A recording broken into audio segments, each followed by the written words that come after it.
Yo, what's up? It's your boy Elf7. Today I'm gonna actually defend SJWs. I don't worry. I tell you, I'm a man who believed that I died 20 years ago, and I live like a man who is dead already. I have no fear whatsoever of anybody or anything. So the thing is that technically, I actually define myself as an SJW. Now, I know this is a real, controversial topic. People, they look down on SJWs. Well, that's because they turned the term SJW and they turned it into something else, right? If you look at the words itself, social, like community, justice, right? Making things right, and warrior, right? Someone who's going to fight for it.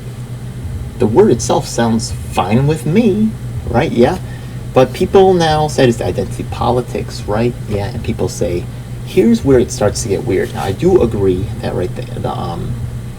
the college thing is getting a little, the tie there between the establishment, right, and often the privileged, right, academics, yeah, and the movement is problematic, yeah. They claim to speak or want to help the disenfranchised, but they themselves are not disenfranchised, so they don't really understand the population, and their solutions, are not really correct, yeah. They're skewed, and somebody loses out, and usually the people they're claiming to help, right, they're also profiting off of them in disturbing ways. But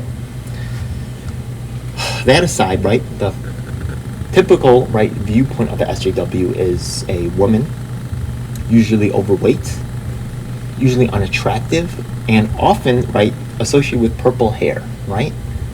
But, actually, if you think about SJWs in real life, okay, the ones that we all talk about, right, do they match this actual physical description? I mean, I could think of people that match the physical description, but who do we talk about? We talk about Alyssa Milano. We talk about Amber Heard, not really, but Brie Larson, yeah, okay.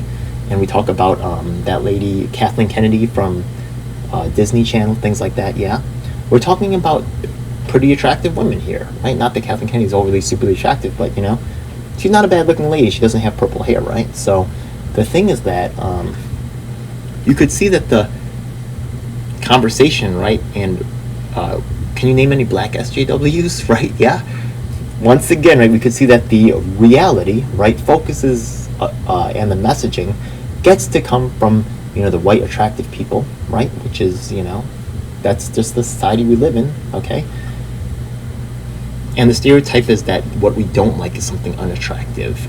But when you look at the things, like, they're not really lining up, right? SJW is this, right? But then, right, who are you? Brie Olson and, this other, what's her name? Yeah, these attractive ladies are the ones who get heard, right? In these SJW type,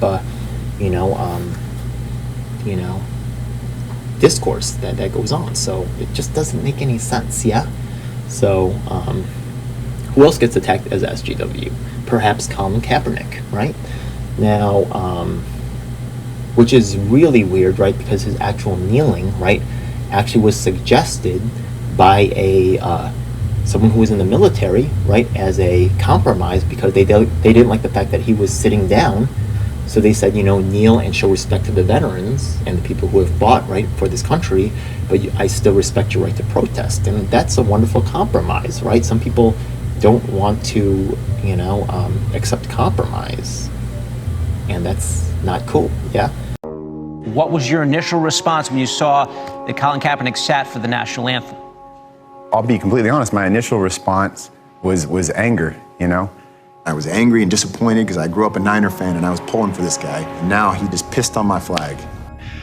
But then I just stopped making all these judgments and tried to listen to what he's talking about. Specifically, is police brutality. And the more I thought about it, the more I was like, I want to try to understand where he's coming from, at least somewhat, because I haven't walked around in his shoes, but he hasn't walked around in my boots. You know what I mean? So I just wrote a letter and he got a hold of it. He contacted you? Yeah, he contacted me. He said he was inspired by it and he was wanting to sit down with me, just have a discussion. First thing he said when we met was, hey, I just want you to know I appreciate your service more than anything. I expressed to him, maybe there's a different way to demonstrate where you're showing more respect for those that lay down their lives for what that flag and anthem stands for. I suggested, kneeling, because people kneel to pray. We'll kneel in front of a fallen brother's grave.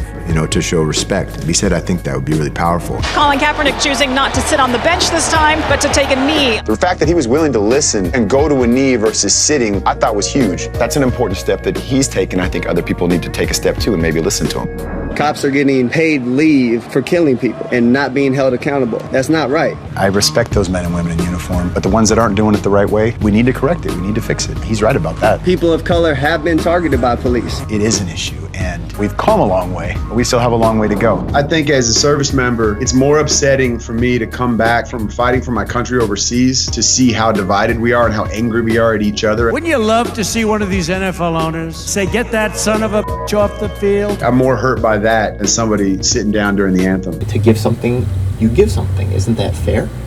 Yeah? So, that's the way I see it. Yeah, that's the way the street sees it. Yeah? Okay? Some people that are, used to having it all, or they think that they deserve more because they can make up any reason, because they're smart, because they're privileged, because they have a degree, because they have money, right? Right? Because they're pretty, whatever, right? Yeah, whatever reason they want to have for thinking that they get to do things that other people don't, right? That's just, not something that, the street needs, or, because the street will always be low class. It will be something accessible to everybody. So the street can never truly marry itself with these, it can desire it, right? Yeah, but it will never truly be at one with that particular class. So that's just what it is, yeah. Unless one day those, the day that they come together, the day those classes are the same, yeah. So look, I know this is like this argument about equality of outcome versus equality of effort or whatever, right? And I think those are some valid arguments. I'm not going to hate on those either, right? Jordan Peterson, a lot of people want to hate on him, blah blah blah, right? SJW is supposed to hate him, you know what I mean? I don't hate Jordan Peterson. I don't hate any of them. I think they all provide, right?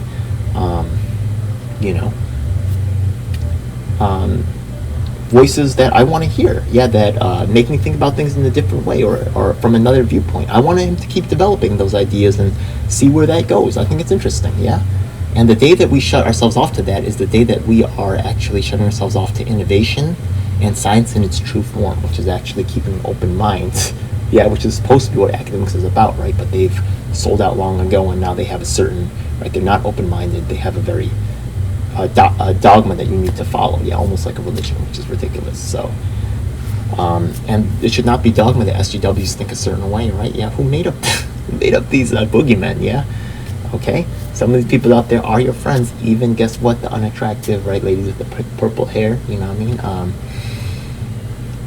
Or maybe you think they're unattractive, right? Hey, I'll let you. You know what I mean? Just don't come at me with bad energy, but we could talk, right? And if you want to go ew, right, like you're like 12, you know what I mean, then I'll let you be alone, no problem, right? We got no problems, yeah? So, hey, look what's up, y'all, all right? Hope you guys enjoyed this episode. Hope you guys subscribe, like, share. You know what I mean? Let's build understanding amongst one another. Yeah, it's time for us to let these labels go, right? Especially labels, right, that somehow, right, someone's a black person, right, because the color of the skin is dark, right? So you don't need to have all these other things attached with, like, they're probably criminal, or they're like, whatever crap you guys, they're probably like, whatever negative things you guys are saying, right? Yeah, we don't need any of those other things to be attached to labels that aren't actually in the name, right? So SJW, right? What? Social justice, it should just be exactly what it says, yeah? That's good English, yeah? I'm an English major, right? English is concise and to the point and easily understood by others. That's good English, yeah? Not your code words, jargon, weirdo stuff that you decided to make up, yeah? That's why nobody even knows what it means to be right-wing anymore. That's why everybody's being accused of being right-wing. It's ridiculous, right? Because nobody knows what anything means anymore, yeah? Get that shit out of here, all right? Much love to SJWs. God bless. These videos are independently produced and funded, and your support is deeply appreciated. Liking the video and subscribing helps the channel, and ringing the bell icon will keep you notified as to when we upload new content. You can also check out our other social media platforms. We'd love to hear from you. We also have our event calendar, links in the description. On our Reddit, you can come in and get on the conversation and check out some of the memes. Like and share, it really helps us in the YouTube algorithm. Every week on Sunday, we have a live online meeting where you can join us in working to create and nurture the change that we need. I'd like to invite you to check out some of our other videos. Until next time, may all your actions bring you success. Stay focused, stay strong, and reinvest in yourself as well as your community. Together, our efforts can be greater than the sum of the parts. The power is in your hands. Thanks for watching.